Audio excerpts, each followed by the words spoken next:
Fighter pilots and 2 other have been killed in a mid-air crash. Andrei Pischova, whom famed taking part in dogfight over Kiev during the early phase of Russia's invasion. An investigation is underway into whether flight preparation rules were not correctly followed, resulting in Friday's crash in Zhytomyr Oblast. The region is west of the capital Kiev and hundreds of miles from the front line.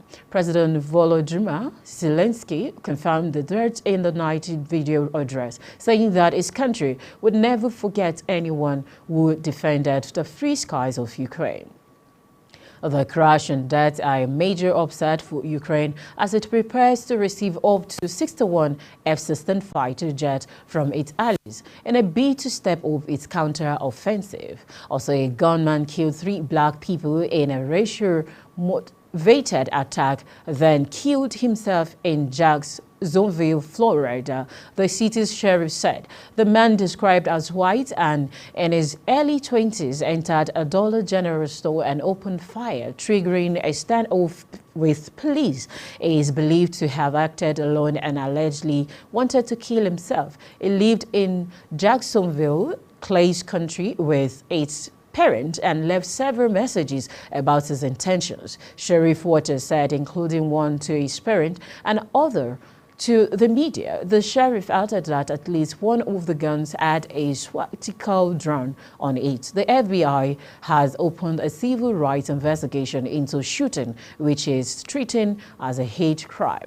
Also, Donald Trump's election campaign says it has raised $7.1 million, 5.6 million euros since a police mongered was taken as a prison in Atlanta, Georgia on Thursday. Much of the money comes from merchandise such as mugs, t-shirts, and drink coolers bearing the former president's calling face. Trump was released on bail charged with plotting to overturn the state's 2020 election result. He faces 3 other indictments as he campaigns for the 2024 U.S. election. They include 2 related to his false claim that the election was stolen and the attack by his followers on the Capitol in Washington.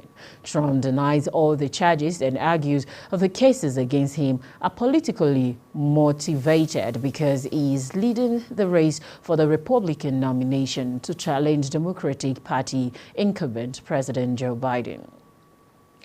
Bendan Insurance FC of Benin on Saturday defeated Assochef FC of Algeria 4-3 via penalty shooting to advance to the next stage of the 2023/2024 CAF Confederation Cup.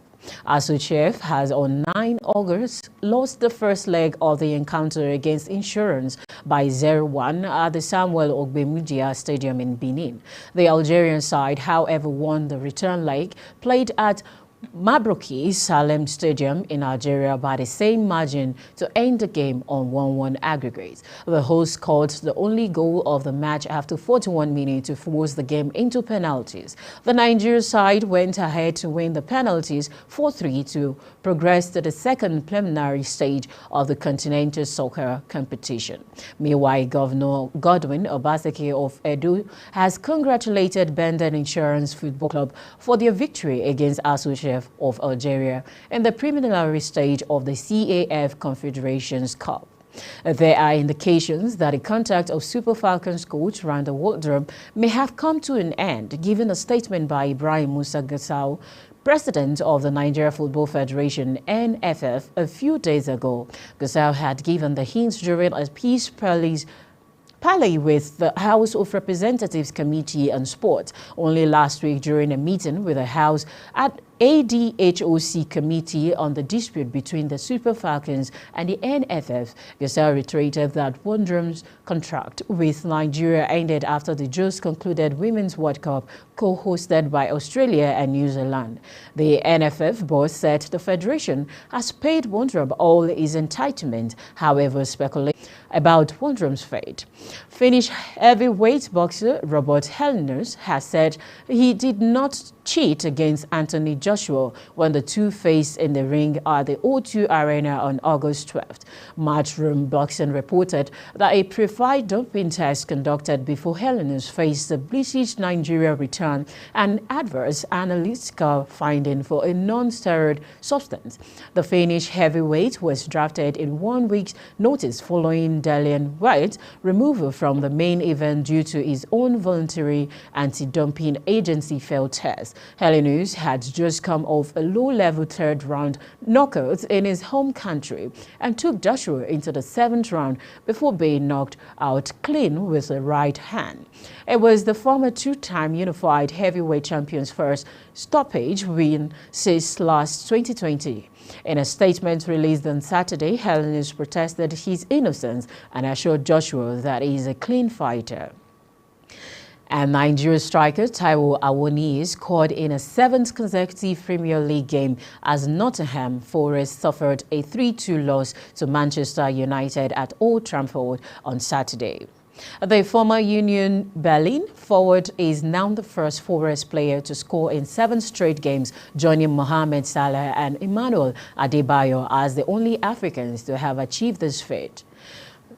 Taiwo Awoniyi brilliantly put Forest ahead on the break with a 68-second goal, sweetly followed by Willy Bolly from a free kick. Never before had United trailed by 2 goals inside 4 minutes of a Premier League match. But they raid as Christian Eriksen put one back from a Marcus Rashford cross. Casemiro wasted a glorious chance to level but made amends shortly after halftime when turning home at the end of the clever kick routine.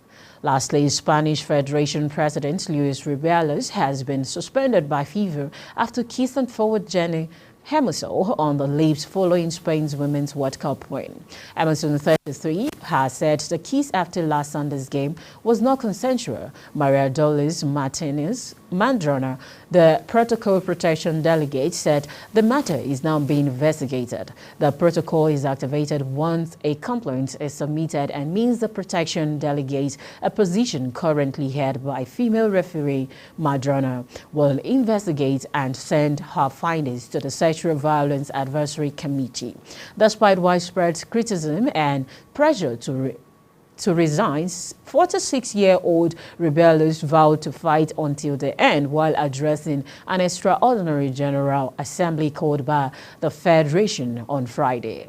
And that's it on Global TV AM News, coming to you live from Nigeria's capital, Abuja. On StarTimes channel 276, kindly follow us across our social media platform using at Global TV NG and all the handles now showing on your screen. On behalf of the production team, I am Judith Peters. Thank you so very much for watching. Good morning.